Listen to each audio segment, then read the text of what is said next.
get started. Good afternoon, everyone. I wanted to start with a quick story. A few months ago, a team in our organization spent 3 months building something incredible. They automated a process that was costing us dozens of hours every single week. The work was outstanding, technically brilliant, well tested, deployed without a hitch, and almost nobody knew about it. Executive leadership didn't hear about it until weeks later, buried in the status report. By that time, budget decisions had already been made. Priorities were set. The team's work didn't get the recognition, the funding, and the expansion they deserved. Not because the work wasn't great, but because nobody presented it to people who make decisions. That is why presenting to leadership matters.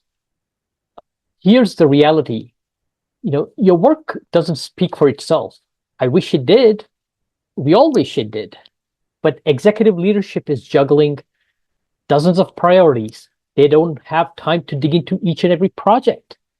They read every report. They don't have time to read every report, reverse engineer and figure out what's been accomplished. So when you present to leadership, three things matter the most. Number one, visibility. Put your team's work on the radar. Make sure people know who you're, like what you've accomplished and why it matters the most. Number two, influence. Presentations give you a seat at the table. You're not just executing, you're shaping decisions, especially from senior leadership. When leadership understands your work, they factor it into strategy. Number three, career growth. This one's personal, but it's real. The people who advance in organizations are people who can communicate what they do and why it matters.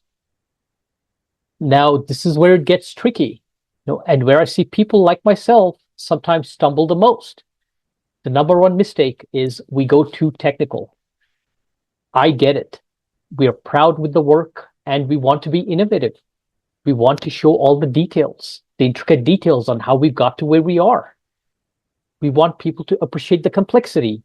But when presenting to a VP or a director who manages 5 different departments, they don't need to know the technical hodgepodge, from query optimization to context window sizing for RAG or LLMs, the AI buzz these days. So what happens when we go too technical? We lose our audience.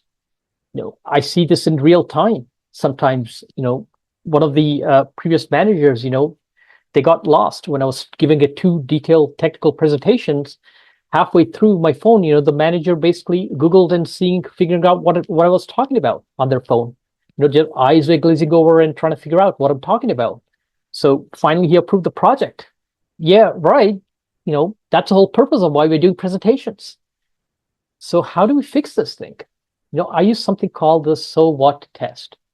Before every slide, every talking point, I ask myself, so what?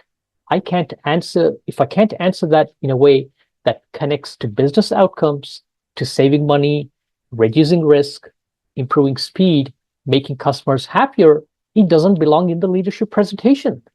That's it.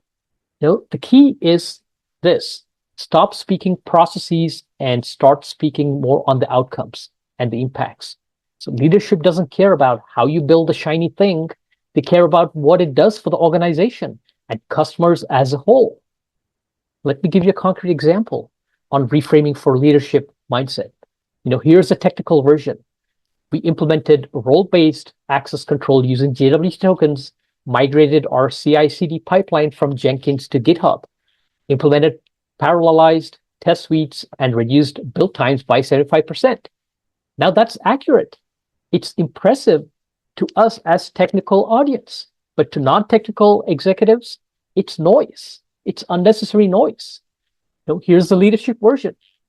We made changes to our development process that allowed us to ship new features, new bugs fixed 4 times faster than before. This means our customers get to improve sooner, and our team spends less time waiting and more time building using AI tools. We've strengthened our security. We've also strengthened our security posture so that sensitive data can be accessible only to people who need it, reducing our risk and exposure significantly.